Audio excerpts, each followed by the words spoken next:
Excellent. So we're starting on, I guess, a difficult session because it's after lunch and we've had too much to eat and it's been too warm outside. But I think we're going to be talking about something that's probably at the heart of the agenda of what we're dealing with today, as far as cities are concerned. We're going to be talking about inclusive economic development. We have a wonderful set of mayors here.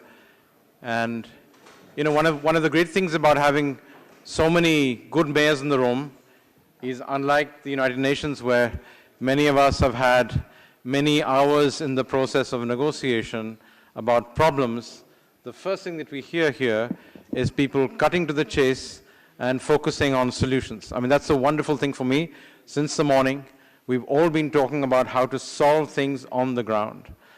But on the economic development question, I thought it may be useful to first frame this in a larger context. The first thing, of course, that's quite important is it's been a terrible struggle, and those of us who've been part of the process here, from UN Habitat, John Claus is here, colleagues from ICLEI, C40, and UCLG are here.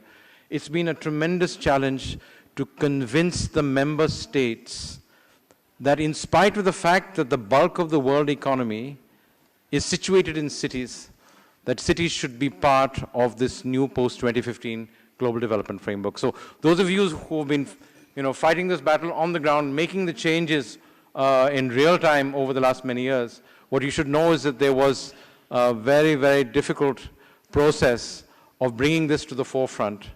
And I think the big achievement as we go into Habitat 3 next year is the fact that we are goal 11 plus, maybe number 6 in a whole range of processes. So there's an acceptance of member states that this is a critical element of a transformative urban agenda.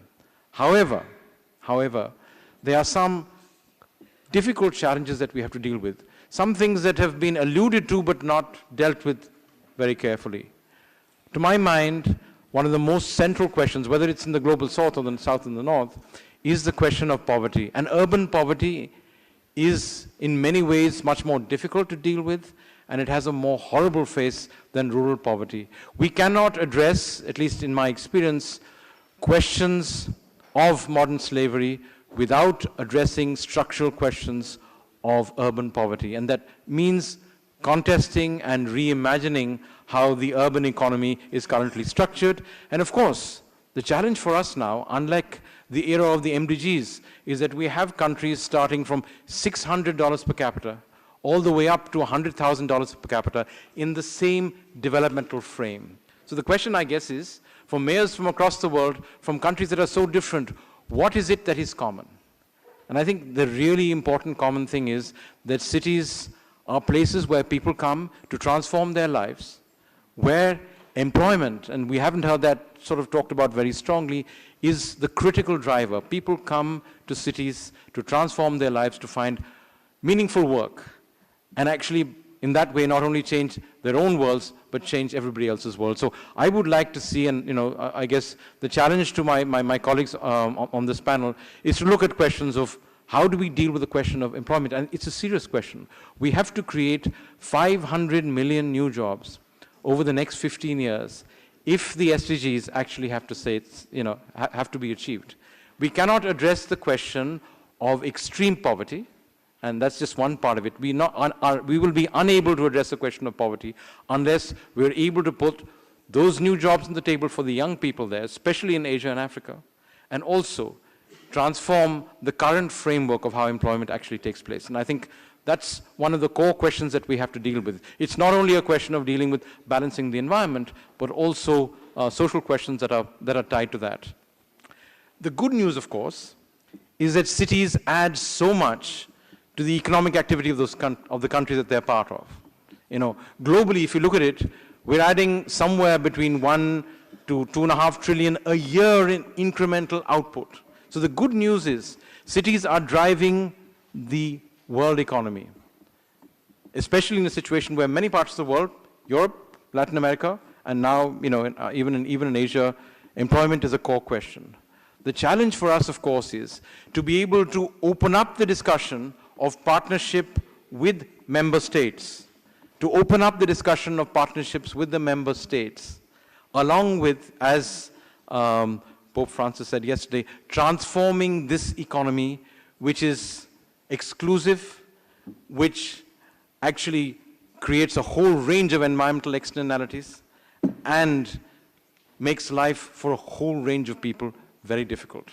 So we have to transform this process, which sits with us at the same time as actually claiming back a space, which was actually those of cities maybe 100 or 150 years ago. The centralization that we've seen in the last 100 years is a new phenomenon. So in some senses, and we've said this from the floor of the United Nations, the challenge of this new generation of engagement is to build a partnership over the next 15 years between 200 countries, 193, let's say, 200 countries, and 2,000 cities. The SDGs will not be possible to deliver without this partnership. And it will neither weaken the nation states, and it will certainly strengthen us if we are able to actually enable this partnership to work. So in a sense, the challenge that I have for the panel here is, how do we conceptualize this? What are the experiences that you have that actually speak to these questions? And how can we take our citizens along this process to make this possible? As I said, we're people who focus on solutions, but we really have to be able to try and question and, in a sense, re-engage with our imagination of how cities are financed, how they are governed, and what the relationship between the modern nation state and the sustainable cities that we're trying to build is actually, how that's going to actually pan out. The modern nation state, the modern firm, are 500 years old. Many cities in this room, including Rome, are much longer than that. They're much older than that. So what wisdom can we actually bring into this discussion to make that change? I'm going to ask Mayor Robertson from Vancouver to start first. We'll try and keep it tight so that we can get a good discussion going. So over to you. Thank you very much. Good afternoon, everyone.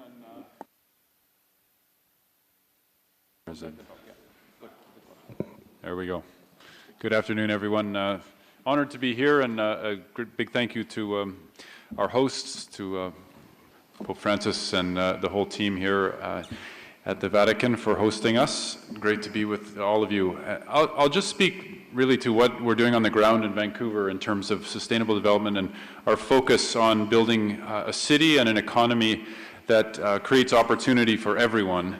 I'll come back around to the challenges we have doing that because of a complete different approach with our federal government, the Government of Canada, and the challenges that I think flow into the international debate around this. We have a focus in Vancouver of building a more diverse and low carbon and innovative economy. That's where our growth is and our success. We have the most successful economy of any city in Canada right now, robust growth, and we have significant population growth that accompanies that. We are focusing on green jobs, creating green jobs, and creating creative industry jobs.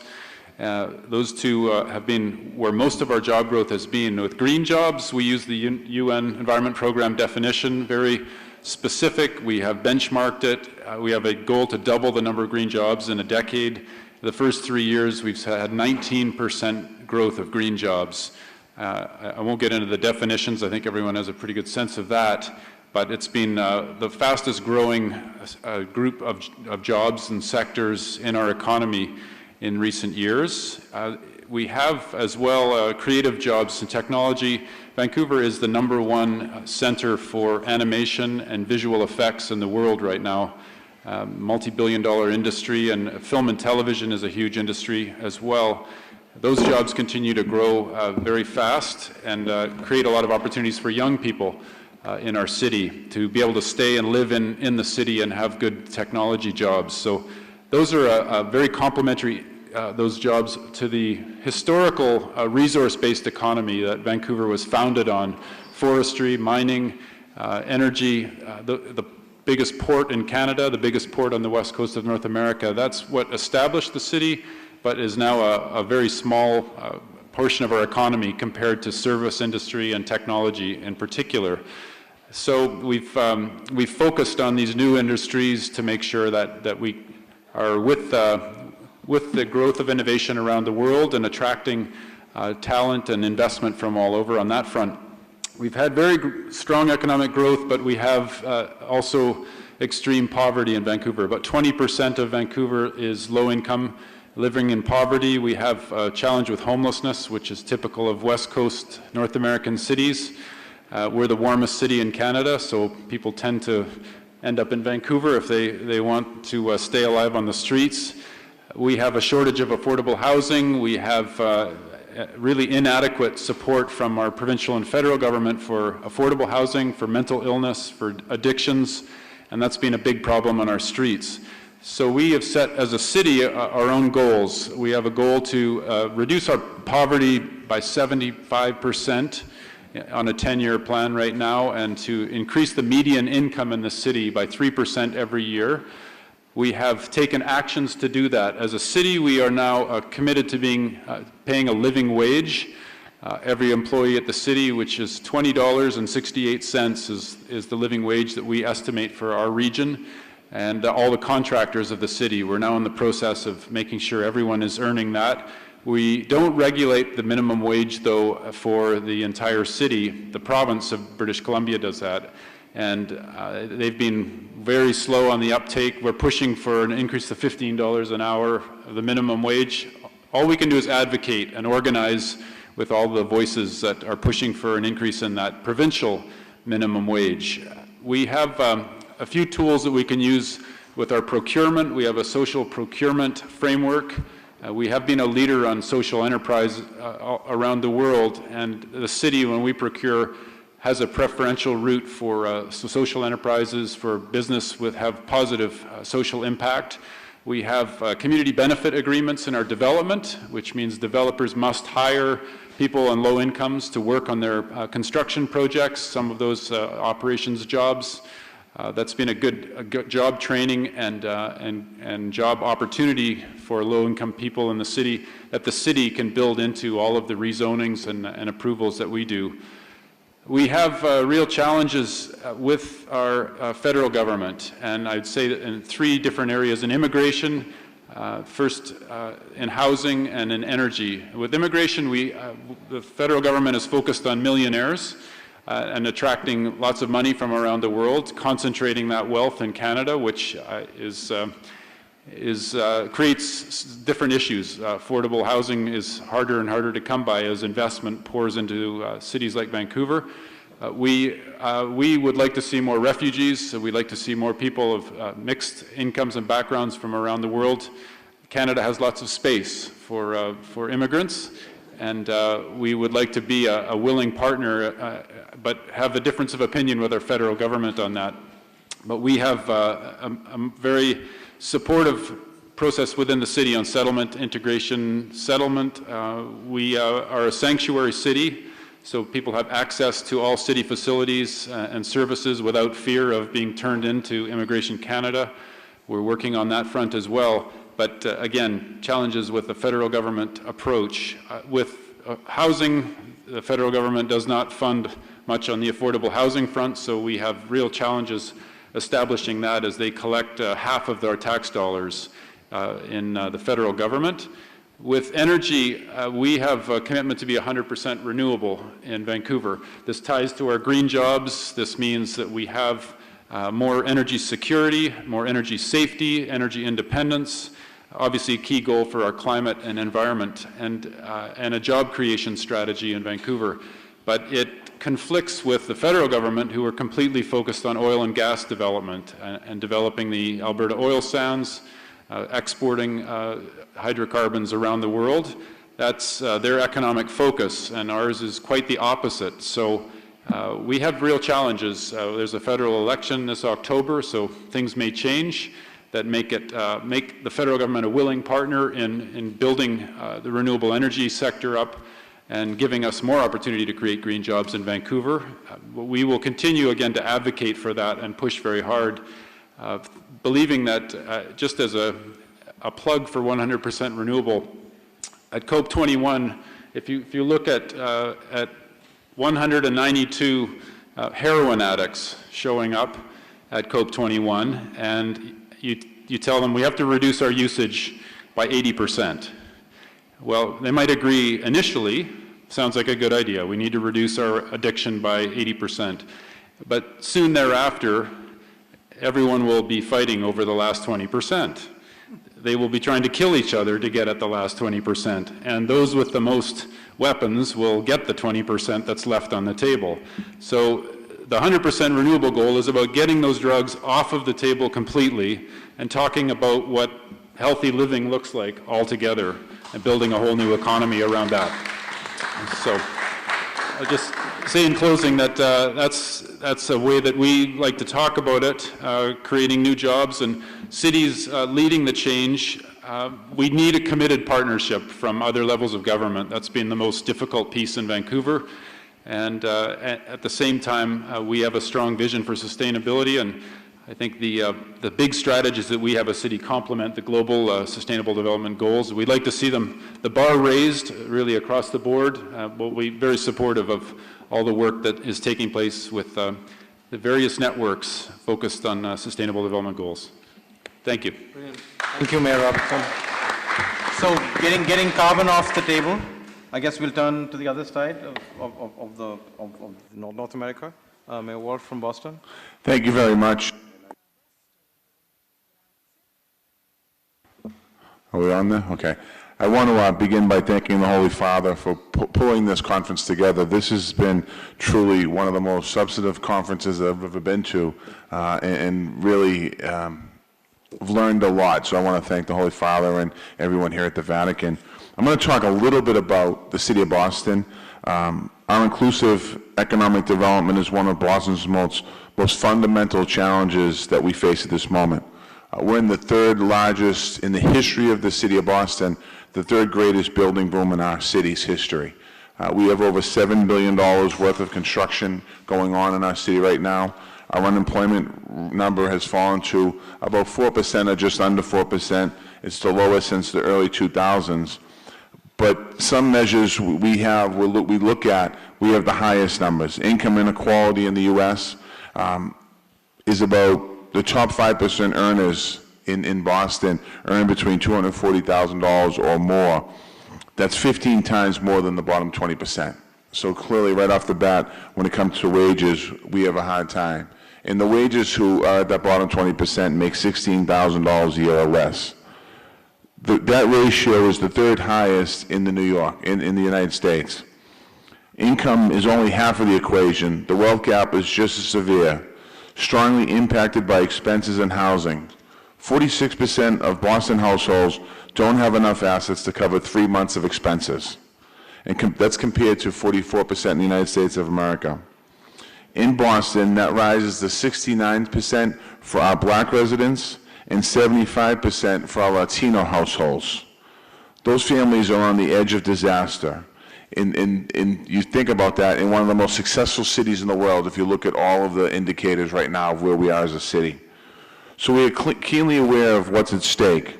It's economic justice right now, and it's also a viable future for our city and our economy. Economists from Standard & Poor's and the U.S. Federal Reserve tell us that inequality in the United States is already slowing the growth. It's not sustainable. That's why we are overreaching our policies focused on shared prosperity. What we're doing, some of the things that we're doing now, and it's good to hear that we're doing some of the same things that Vancouver's doing, we're the only city that gives contracts to businesses that pay a living wage. We have begun requiring licensed contractors to sign affidavits that they would never have to before to make sure we ensure there's no wage theft. We support women and minority-owned businesses in the procurement policy, as well as this year we added on veterans to make sure that we have procurement in all of our different areas. We are partnering with labor unions. We are partnering with Unite Here, the hotel workers, the Best Corp, the building trades, building pathways, Operation Exit, to give young people pathways into a career, things that haven't happened in the past. And we have real outcomes. This isn't just a partnership where there's a pre-apprentice program, but we are ensuring that there's a job at the end of the pre-apprentice program. We accept the moral burden of our entire region in homeless, in the addiction treatment, and in affordable housing. And when you look at Boston, we're 655,000 people, but when you talk about our homeless population, and when we do surveys, over half of them don't live in the city of Boston. They come from other parts of the state or other parts of the region. But we also understand the challenges are more than economics. They're also educational, they're environmental and social. And one of these lessons this week in the workshop just shows how deeply connected that each of these issues really are. And I think that we're all kind of seeing that common theme. So we have to work on these issues together. We have to work on education, out-of-school learning, and youth employment. And those are three of the things that we're working on in the City of Boston right now as far as redesigning and reshaping. We're working on a housing plan to build 53,000 new units of housing by the year 2030. We're working on a transportation plan, and we're looking at trans-oriented growth zones around train lines where we can build new housing. And when we talk about housing, we're talking workforce low-income housing in the City of Boston. We're looking at job training and also financial skills to make sure that people have the ability to access new jobs. Ultimately, we're bringing all of this city together under a plan, and we actually launched it a couple weeks ago called Imagine 30. It's the first time in over 50 years that we're doing a master plan in the City of Boston. We've created models of inclusive development in our city. We are redeveloping low-income areas in ways to protect affordable housing and prevent displacement. We're breaking up concentrated poverty. We're supporting communities with educational, job growth, healthcare, social services, open space, and we're doing it with a lot of different partners. We're working with community partners like Dudley Square Neighborhood Initiative, the U.S. programs such as Quincy Heights, the Choice Neighborhood Program from the federal government, and we're also looking with private developers to redevelop some of our housing authorities in the Bunker Hill housing development in Charlestown, part of Boston. While the structure change will take time, we offer tools for people they need today for self-empowerment. And when I talked about financial empowerment a minute ago, we opened the Office of Financial Empowerment, which is coaching people, helping people with taxes, helping people access jobs, and helping people how to build their credit. We're working with job training and our Office of Workforce Development, aligning people with jobs in the growth industries, not just any job, but in the growth industries that we have in the City of Boston. Also, access to innovation economy.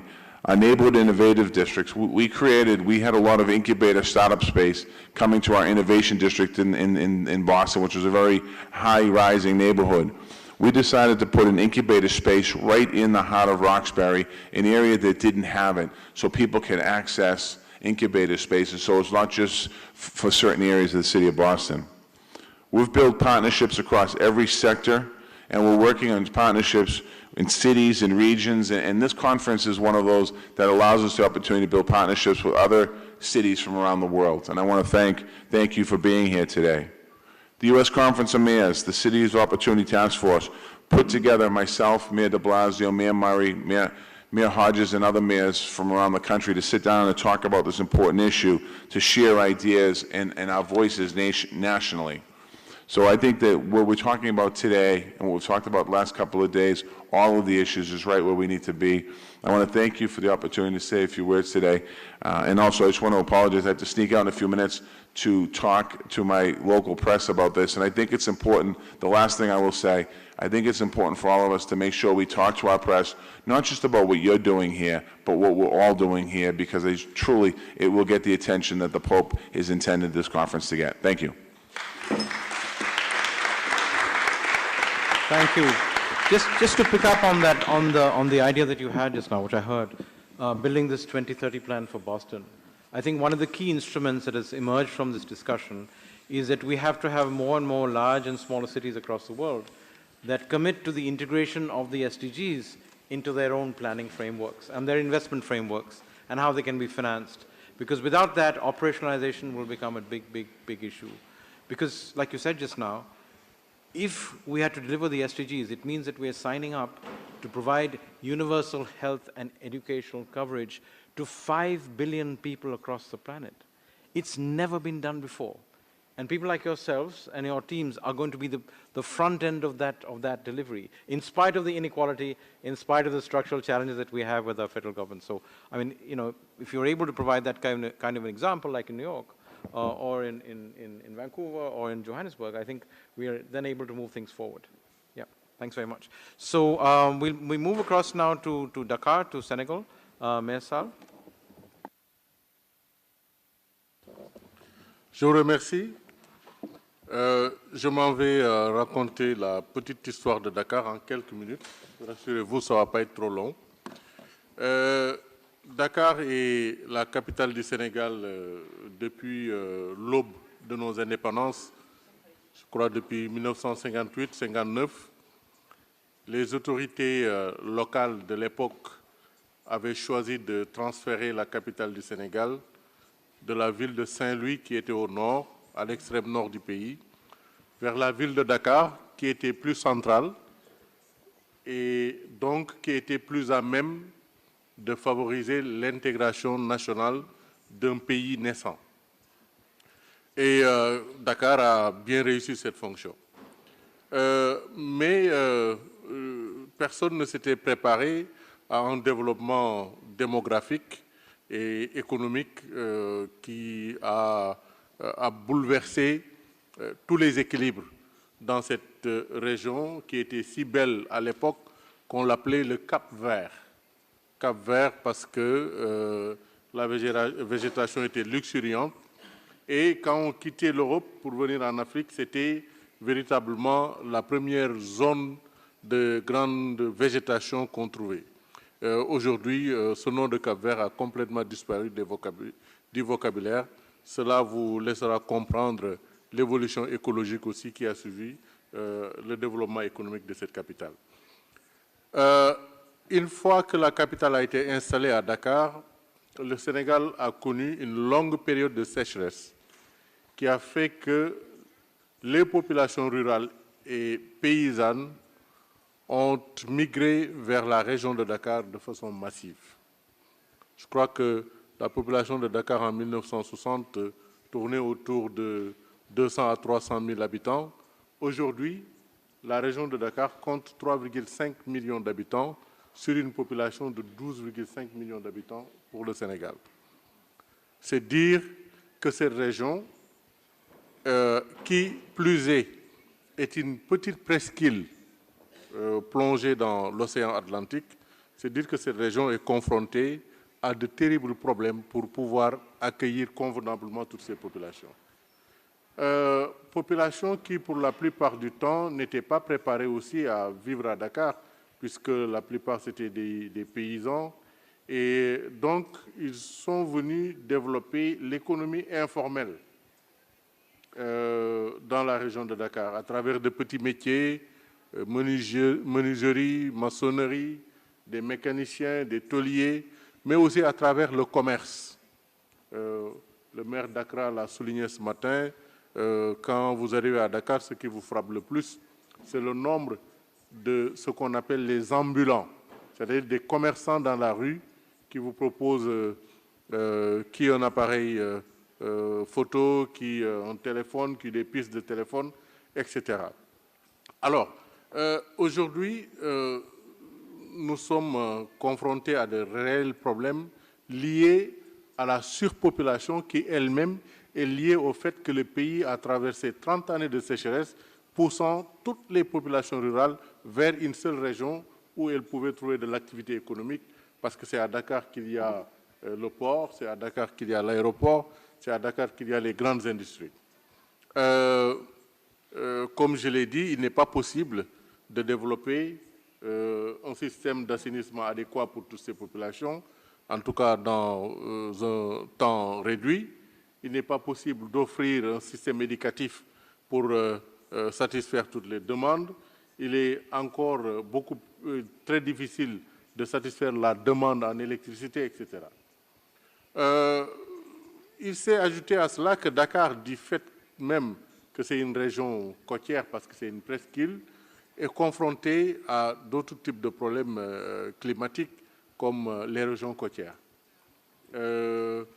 J'ai parlé du transfert des populations vers Dakar, mais il faut dire aussi que l'économie s'est développée de telle sorte qu'on a eu une industrie hôtelière qui s'est développée le long des côtes sans tenir compte, premièrement, du droit basique que les gens ont pour accéder à la mer, aux plages, mais sans même tenir compte de la fragilité écologique des zones côtières. De sorte que ces dernières années, on a connu beaucoup de de déplacements d'hôtels qui simplement ont été envahis par la mer, parce qu'avec l'avancée de la mer, ces hôtels n'ont plus de plage et des bâtiments entiers ont disparu donc, le long de la côte sud de Dakar vers Mbour, mais aussi même à Dakar où des bâtiments hôteliers ont simplement été fragilisés.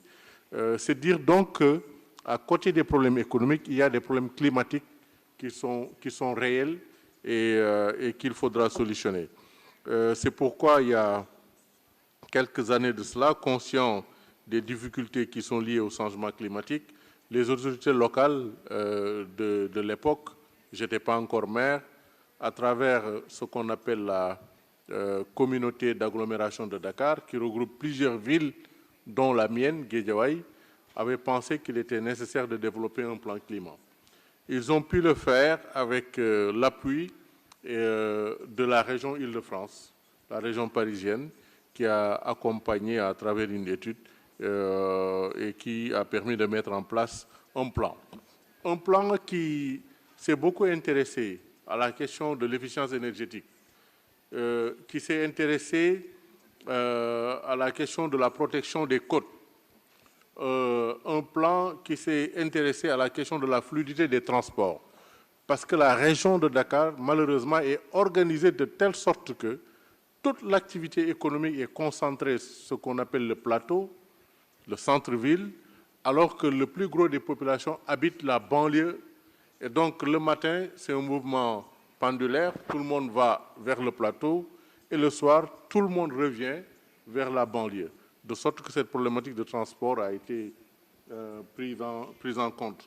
Malheureusement, le plan n'a pas suffisamment pris en compte la question de l'inclusion, n'a pas pris en compte ces centaines de milliers de personnes qui sont dans l'économie informelle et pour qui il faut trouver un emploi, un cadre d'épanouissement professionnel et dont les actions sont parfois préjudiciables à l'équilibre climatique, à l'équilibre écologique.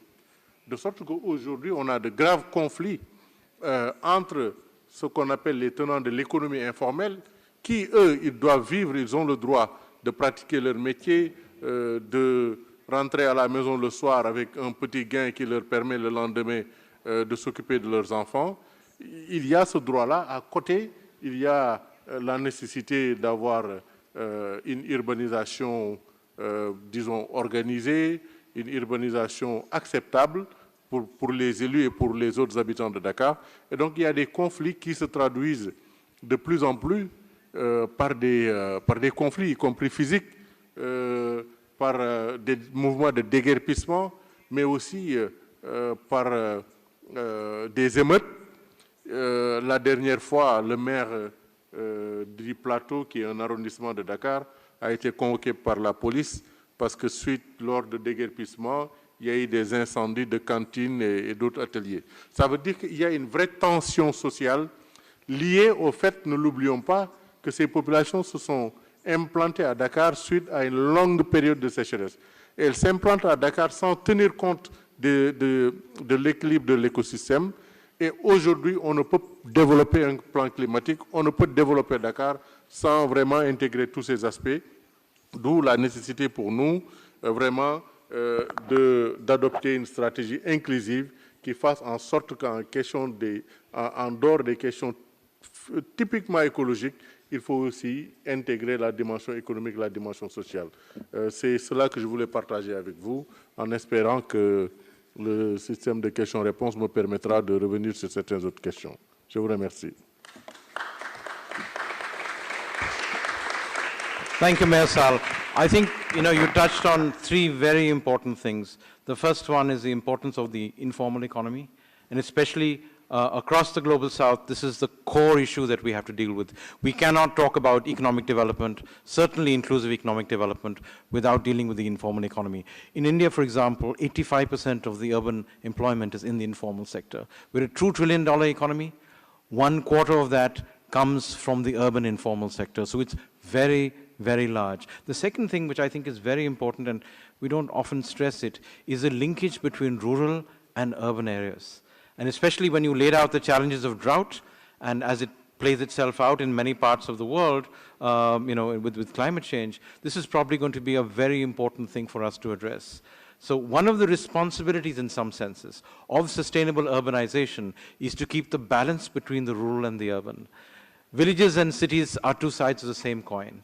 Unless we're able to deal with urban sustainability, we cannot deal with questions of ecosystem services, rural poverty, and maintaining that continuum is quite important. And then finally, you said something which, of course, those of us who've dealt with cities know quite well, and that is about violence. Violence over the last 30 years has moved from interstate violence to intrastate violence, as we're seeing in many parts of the world, but more increasingly so. If you look at the statistics and the numbers, it is increasingly concentrating itself in cities, especially those cities that are most unequal in the world. So cities give you wonderful opportunities, give you economies of scale of infrastructure, of social innovation, of networking, a whole range of other things, but they also concentrate risk. We saw in the morning Jeff Sachs showing us cities that are impacted by risk across the world because of climate. But the risk of violence that is concentrated in cities because of inequality is something that we really have to engage with very effectively in time. So we're going to move quickly to Indonesia. Mayor Suyoto.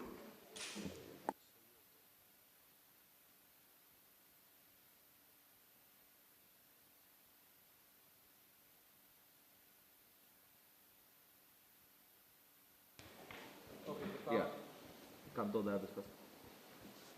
Yeah, please. Oh, okay. Thank you very much. The city of Johannesburg is a city of great contradictions and, in fact, major disparities in an urban context. If you visit the city of Johannesburg, it's actually possible to actually think that you're in a typical Western city if you don't interact with the poor parts of the city. And in many instances, people ask us the question, but where are the poor people of the city? If you move from the airport straight to Sandton and interact with the city from that context. It is a city that was designed for segregation, for spatial segregation and exclusion. It is a city that has an income per capita that looks good if you look at a per capita income basis and you say, what is the average income of the people of Johannesburg? It looks good, but it also exhibits high levels of inequality. In fact, if you look at the Gini coefficient, it's possibly one of the most unequal cities in the world. So for us, it's a city that exhibits these major contradictions that we deal with. And this is what has informed us in terms of the work that we do to transform our city. In 2011, we revised our growth and development strategy and agreed on what is now called Joburg 2040, the Joburg Growth and Development Strategy that seeks to build the city into a livable, sustainable, and resilient city. But the question is, what is it that you do to enable you to do that if you don't overcome the disparities of your city and the levels of inequality, unemployment, and poverty that you have in your city? And we've developed a number of programs that seek to interpret the objectives and the vision of the growth and development strategy into practical implementation programs, and I'll just go through a few that we think are critical in terms of the work that we're doing. The first is a spatial transformation initiative. As I said earlier, the city was designed for racial segregation and exclusion, with the poor black people living in the outskirts, marginalized from the urban amenity. So if we are to build a city that is inclusive, you need to create corridors that link people closer to opportunities and opportunities closer to people. So we've identified a number of corridors. I should say at some point we call them transit-oriented development corridors, but we had an interesting workshop with Dr. Claus and his colleagues, and he asked us the question, so you guys fought for freedom, and Mandela went to prison just so that you can sort out transit in your city? And then it helped us in many ways to revise our own thinking to say, what are we transforming the city for? what are the objectives, what is the underpinning objective of our transformation initiative. So our Corridors of Freedom initiative is about spatial integration underpinned by socio-economic objectives.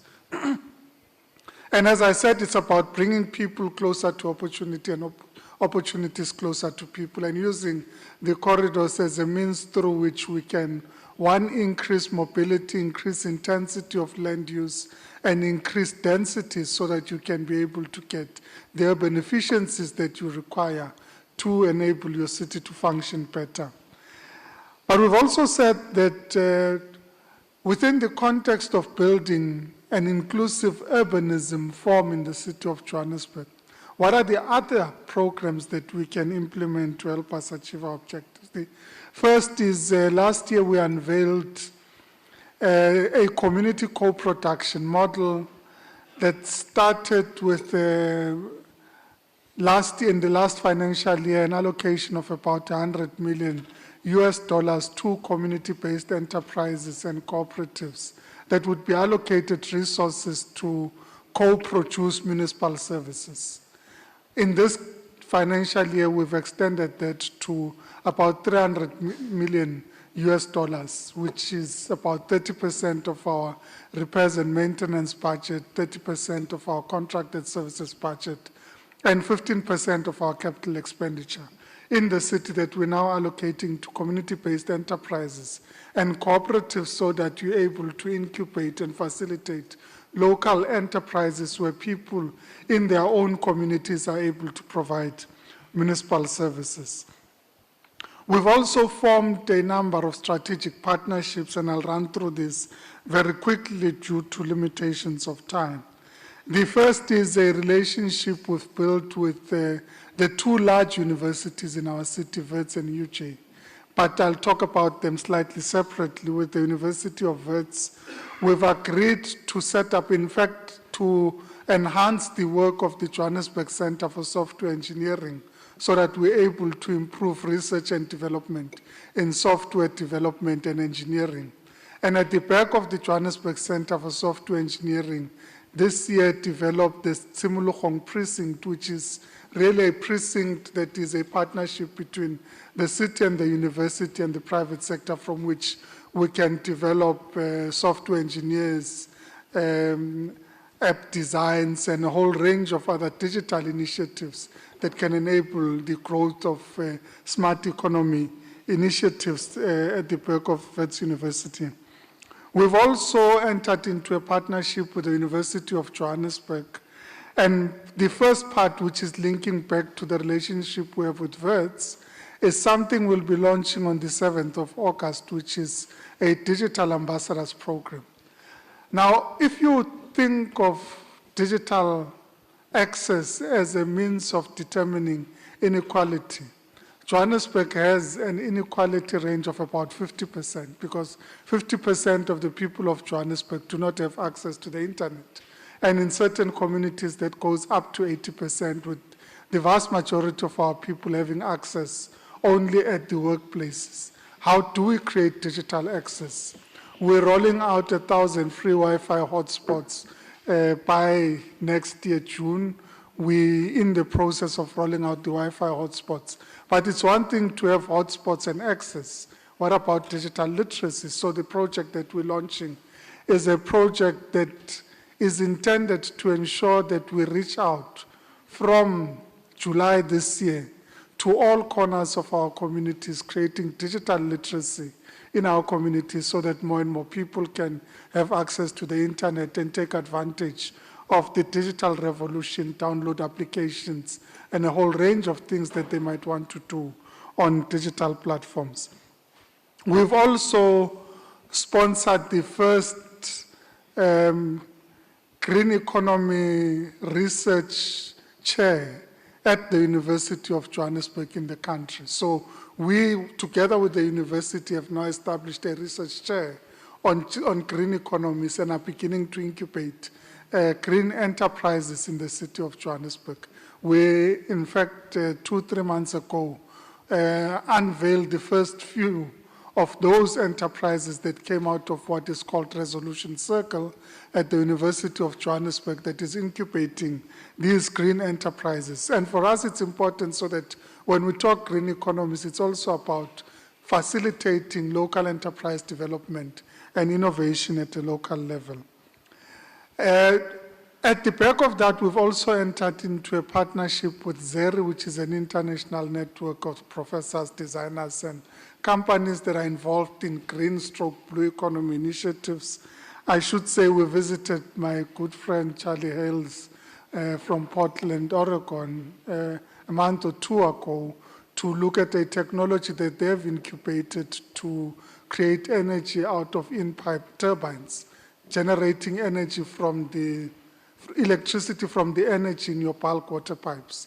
We've looked at it, we're quite excited about it, we're quite confident that we would be able to bring that technology subject to due process into the country, and facing our energy challenges, we'd now be able to introduce a completely green technology at a comparatively good price, and would be able to create industrial opportunities in our own country, and that's the partnership that came out of the relationship that we've built with Mayor Hales and the team in Portland, Oregon. The other program that we're working on is what we call, we're a city that exhibits a large youth population. So we have a huge young population in our city, both as a result of migration and different demographic patterns from a typical European city or a Western city. And in many ways, we see this as an opportunity as opposed to being a disadvantage. And we're saying, how can we take advantage of the large youth population and reap the benefits of and the dividends from the demographic profile of our city? So we've entered into a partnership with a non-profit organization that's working with the private sector, and we're putting in about $15 million into this partnership in the first year that's intended to ensure that we place youth in either employment, enterprise development, and or educational opportunities, get them job ready, and a whole range of things that can funnel them into economic opportunities in our city. And we think for us it's very important that you're able to have targeted programs that focus it on young people and enable the young people to prosper, and at the back of their prosperity for the rest of the city to prosper. I was going to talk about engaged corporate partnerships or corporate citizenship and a whole range of partnerships that we've engaged with the private sector, because we believe that they can play a critical role in facilitating prosperity in our city. Think about it, the large majority of corporate South Africa is predominantly white, and the relationship in the first 20 years has necessarily not been good between government and business. And we've thought that it's important that we enable good corporate citizenship in a manner that enables these corporate citizens to be part of the transformation program, and we're finding more and more appetite amongst corporate citizens to facilitate the work that we do and to partner with the City of Johannesburg and government in general. Thank you very much. Thank you, Metau.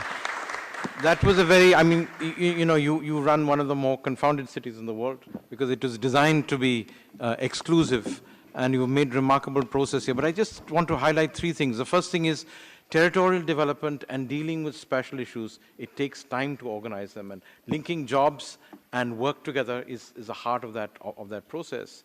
One of the core resources that cities have, which national governments don't have actually, is land markets. So the integration and managing of land markets in that situation is at the heart of this enterprise. The second thing, which was very interesting, I think Jeff Sachs mentioned it in the morning, is the example that you gave of the partnership with WITS and UJ.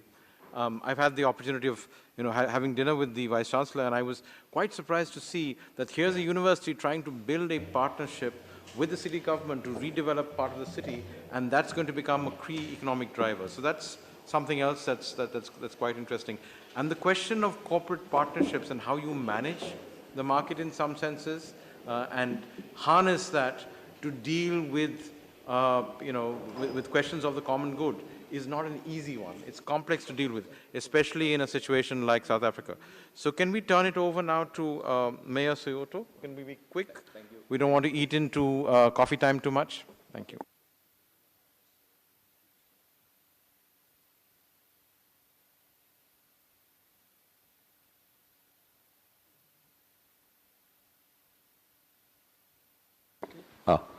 Thank you. Allow me to share with you my little story. We are try to transform from the exclusive economic development to the inclusive economic development. So I would like to show you where Bojonegoro actually. So if you come to Indonesia, this is the Indonesia, is a very big country actually, like Europe and the Iran. And this is the Bojonegoro. This is my regency in Indonesia. This is my regency. So now living here, 1.2 million people. We are rich with natural resources, but unfortunately, we have long history of poverty. So if you googling, you find out the Bojonegoro, that the word endemic poverty, the history of poverty, that actually the history of Bojonegoro. So we have thick forest, we have water, we produce rice, and we have oil and gas reservoir. The 20% of national oil will produce in this regency. But when I was elected, I found that the people living in high poverty, with unemployment people, with bad infrastructure, low quality of the public, and low basic need fulfillment. When I was elected, the regency debt was 42% of its total budget. So actually it's a big challenge for me. The challenge is endemic poverty, sledding land, flooding and drought, and also the environmental problem. So this is actually my challenge. How to poverty elevation, how to improving the environment quality, how to improving the infrastructure quality, improving the quality of public service and bureaucracy, how to improving the fiscal capacity and revenue of oil and gas, and also how to transform the leadership, social leadership and political leadership.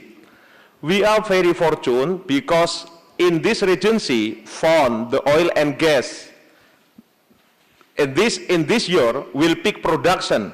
But my challenge is how to ensure the revenue is going for the sustainable development. As you know that the character of oil and gas industry, oil and gas is belong to the nation, belong to the people. It's very inclusive. Before, exploited, but after exploited, belong to politician and investor. So that is a problem actually. So my challenge is how to ensure, to find out the pathway, how to going back, to bring back the money, the revenue, oil and gas for the inclusive strategy. I am very fortunate because I have many colleagues from the university. I got many support from the NGO and from the international institution. And then we have a conclusion that the money should go is only for 3 areas, human resources and social development. We build it a very relevant infrastructure, and we try to establish the fiscal sustainability with the sovereign wealth fund. So to facing this challenge, now we establish local regulation in the what we call is local development planning in mid and long term, with the 6 pillar of economic of development, sustainable development, economic, environment, human, fiscal, bureaucracy, and leadership, and also with the 6 pillar, 6 element of transformation of intention, transformation of vision, culture, strategy, management and government operational level. So this is what we have been going now in Bojonegoro, from the money of oil and gas. Now, this year, we give vocational training for the young people. We give incentive for the investment who are open the business activity in the area with high poverty. We try to engage the social during the exploitation and exploration, and then we change the asphalt to the paving block, and now we have a success story about the open defecation free for improving sanitation, and we have a success story in living harmony with flood and drought, and we try to improving our government and public trust, and we have a movement to go to the school. And the last but not least is we have a sovereign wealth fund now is going to be established in this month. So I would like to show you the result what we have been doing now in Bojonegoro. So we have been training. We give some incentive for who are open a business in the higher area with the higher poverty, and so this is we change from the paving, from the asphalt to the paving. This is very good for my regency because it is a better local economy, better equality, high participation, and less social conflict, better preserve for the environment, and creating the happier for the local communities. For me as a government, is increasing the higher level of trust. And you know that maybe for most of you, defecation is no problem, but in my regency, defecation is very problem because it's only 35% having the clean sanitation when I was elected in the first times in 18 and 28, but now become more than 90%. And also, we have a disaster management. We try to engage to do development with the village government, because you know that our regency consists from the 430 villages. So I have to make sure that the village will going in the same page with the government, with the local government for the sustainable development scenario. So I would like to show the result. Actually, this is the result what have been doing now in Bojonegoro. Now our economic growth going well. Our economic growth up then higher than the provincial level and higher than national level. Our GDP per capita is also going up, and also human resources development, and our poverty rate is going down. This is the result. But the most result for me and for the Bojonegoro is because we have a lesson to learn that sustainable development need to transformational leadership, need to build people participation, we need to reconnect all stakeholders, and we need a social engagement scenario by direct, dialogic, distribute, and digital. This is a direct, for the Indonesian, for us, that we are the young democracy, young democracy, so we need to engage the people to make sure that the development program will sustain. The next challenge is for me, and for the Bojonegoro people like me, is how to keep a sustainability program and prepare young leader with transformation spirit, because we realize that one day I will retire from my job. So from the beginning, we have to prepare the young generation to take my position. Thank you.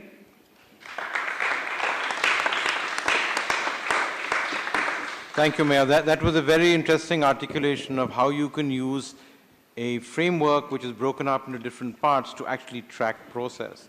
And if you bring that digitally back to both the leaders and the citizens, I imagine you will be doing better than many other parts of the world very soon. So thank you very much. That was a wonderful exposition by our colleagues from the mayor's side. We have Professor Sachs, who wants to come in and and make a brief interjection, and then we can probably take a few questions and close before the next session starts. Thank you very much. It is our tradition at these meetings that we conclude with a statement. Nobody is required to sign the statement, so it's voluntary sign up. And we also try to have your suggestions and edits in the statement as well. So the reason I'm coming in at this stage is that everybody has received a draft, and I'll read through the draft quickly. And people who would like to change words, add phrases, or object, of course, if you want to object, we'll allow strong objections. If you want to absent yourself, that's okay as well. But if you have edits that you would like to make, put them in writing on the sheet. Okay? And then we'll collect the sheets and do one more round of edits. Then what will happen is we will try to endorse this by a kind of acclamation, but without signatures. The email will go out to everybody, and if you would like to be associated with the declaration, you just say yes, or you can make clear no. If for some reason your office doesn't allow it, your position, or you don't feel comfortable, that's fine. If you would like to be associated with it, of course, we would like as many people as possible. So at this stage, it's still to improve what is a zero draft.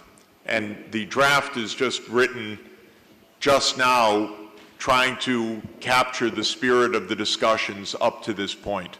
So I'll read it. It's a little bit long, but I'll read it. It'll take us about 5 minutes. And then if there are any high-level comments, please raise your hand. And if you have textual edits, write them on a page. So this is an Alliance for Sustainable Cities, a declaration on the occasion of the Special Symposium of the Pontifical Academy of Sciences and the UN Sustainable Development Solutions Network. We, the participants from across society and around the world, mayors, scholars, development practitioners, religious leaders, national government officials, UN officials, and representatives of global urban networks, have gathered at the Vatican on July 21-22 to meet with Pope Francis and to exchange ideas on sustainable cities, empowering people, enabling prosperity, and protecting the planet. We are grateful to the Pontifical Academy of Sciences and the Pontifical Academy of Social Sciences for hosting this fruitful event, and to the UN Sustainable Development Solutions Network for co-hosting the special symposium on July 22nd. Pope Francis called upon the mayors to take leadership in overcoming the growing crises of social exclusion, marginalization, and climate disruption. We, the mayors, and other assembled participants in this symposium have heard this call from Pope Francis and from our own citizens, and we recognize the dire threats to future generations if we do not act. The challenges of social exclusion and environmental degradation cannot be postponed. The very tissue of our societies is under threat from growing inequalities, the unmet needs of the extreme poor and the extremely vulnerable, and a natural environment being hit by more frequent and intense heat waves, droughts, floods, rising sea levels, and other climate-related threats. In Laudato Si, Pope Francis calls for joint action at a global scale.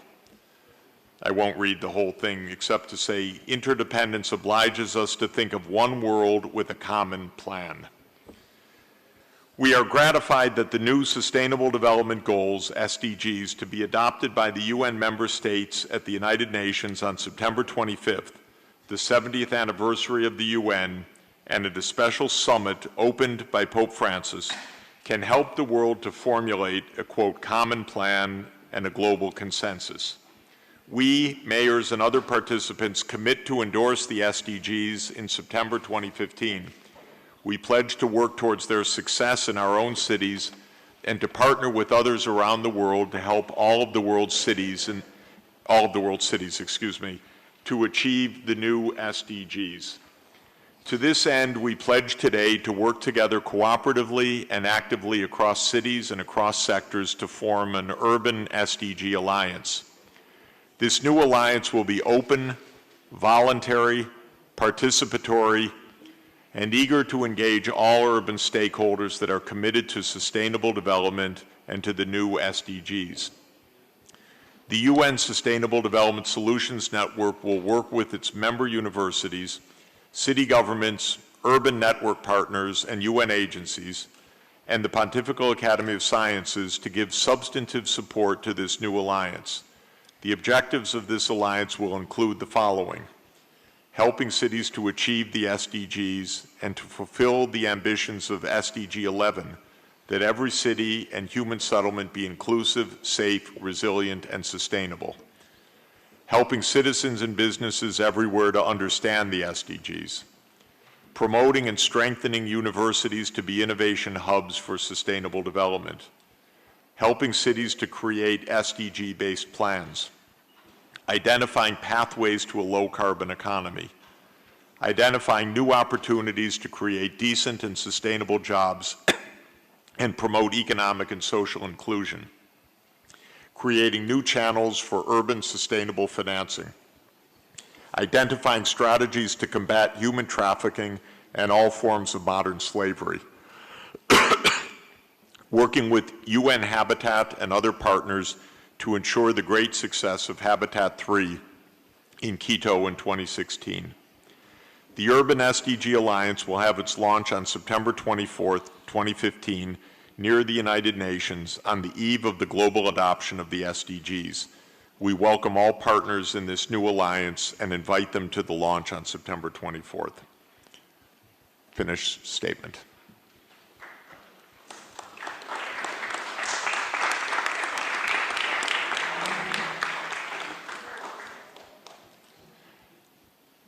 Are there any immediate high-level comments?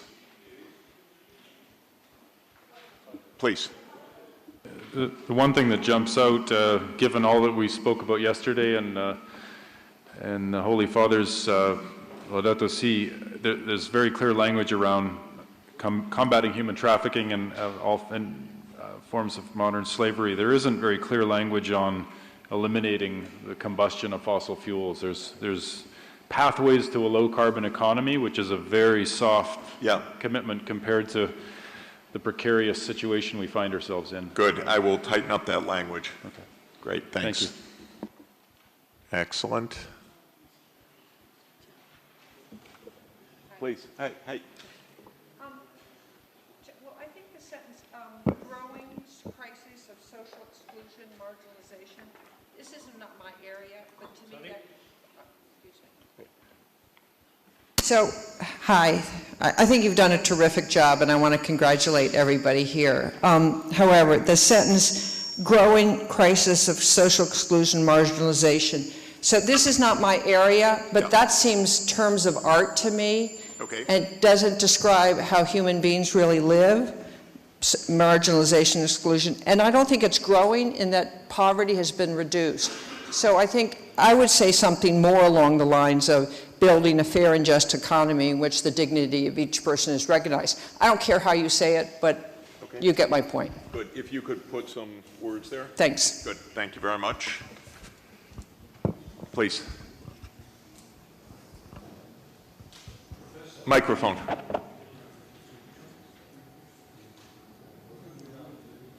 Nevada? Yes. Oh, yeah.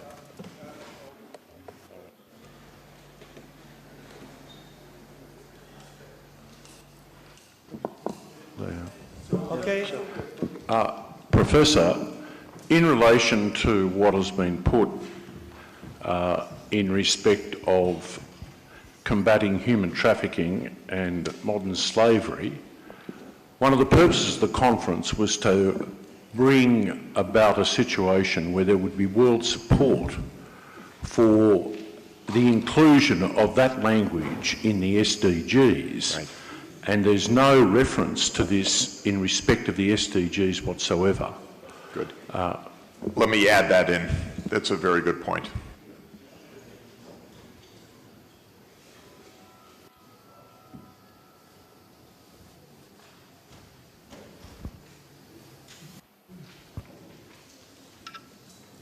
Please.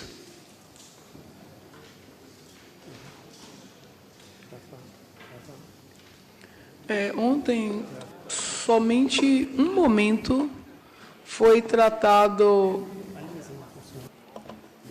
Só uma pessoa falou de um dos grandes problemas, que é a corrupção, e a gente aqui não fala disso, né? Acho que é importante colocar a questão da corrupção, né? Que termina gerando o mercado informal, uma série de outros problemas. Good. Thank you. Thank you very much. Very good. Please. Yeah, just one thing, and maybe it's beyond the scope of what you intended, but it's, as my colleague from Vancouver noted, cities need help, or at least non-opposition from leadership at higher levels, whether that's their states or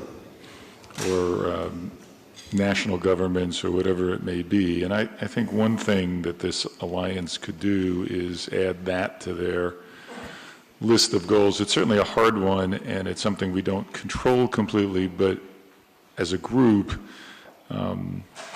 you know, our efforts, our lobbying efforts are important, and many of us in ways large and small are just prevented from taking the actions that need to be taken. We know what those actions are, we just can't do them.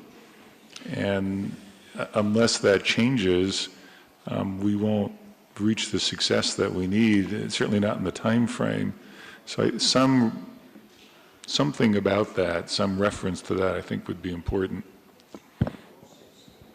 Something along the lines of calling on national governments to empower cities to be able to carry out an effective, sustainable development agenda.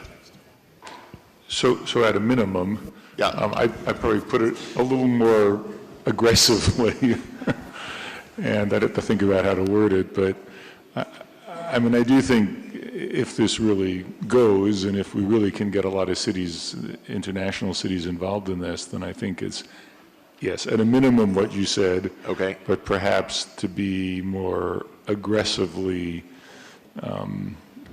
active in trying to get the national governments and other levels of government. Sometimes it's, I mean, in the United States, sometimes it's the states that are the problem. So there are intermediate levels of government, depending on where you are, okay, that can be every much as big of a problem as the national government is.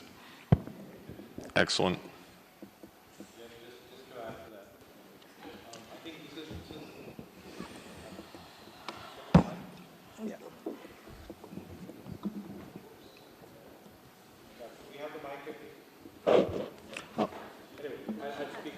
I think this is a central question of this meeting. It's not only a question of empowerment, it's about devolution, partnership, and a new fiscal and financial architecture. It really is about those 3 or 4 things. This is the beginning of that change, and I think we might as well try and see whether we can call it out quite clearly. Some of it will be contested, some of it will not. But for all the mayors in the room, I think this is the core question, both with regional governments and also with national governments as far as it's concerned. Sorry. Right. Thank you very much. I was reading and I noted that the issue of our women is not expressed at all. And I'm always concerned as we move forward with the progress we've made, we forget that there's still a long way to go. Be there in the next moment.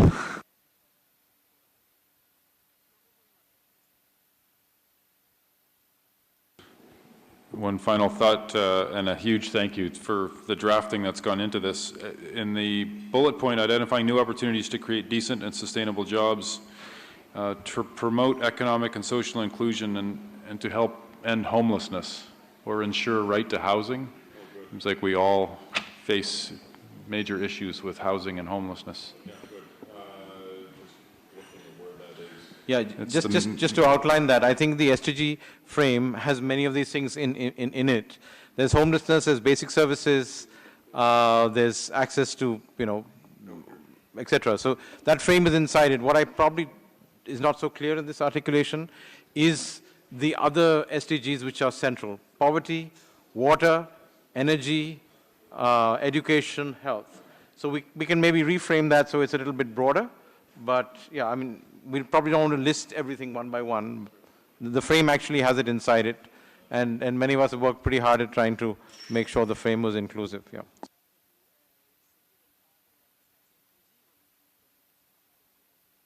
Okay, so if you have text, let's just make sure that that we collect them. Jessica, you'll pick up the text? Yeah. Yeah, just hold up your hand, make sure that somebody Jessica, picks it up. Pick up the text, yeah. And then I will do as best I can, a redraft right now. We'll print out a final copy in half an hour or an hour. And then we will plan to post it based on a kind of acclamation, but without names. And then we'll send out an email tonight, and you'll send back a yes to have your name added. Okay? Thank you. I think we are desperately short of time just now. How's the timekeeping going? Not very good. So we should wrap up quite quickly here. I would have really liked to have questions, but I don't think I've been looked at very strongly. There's just about time to come back in 5 minutes for those of us who want to get coffee. And then we have to start the final session, which I think is going to be quite an interesting one, in about 5 minutes' time. Is that correct? Yep. Sorry, we started very late and we've tried to catch up. Thank you very much.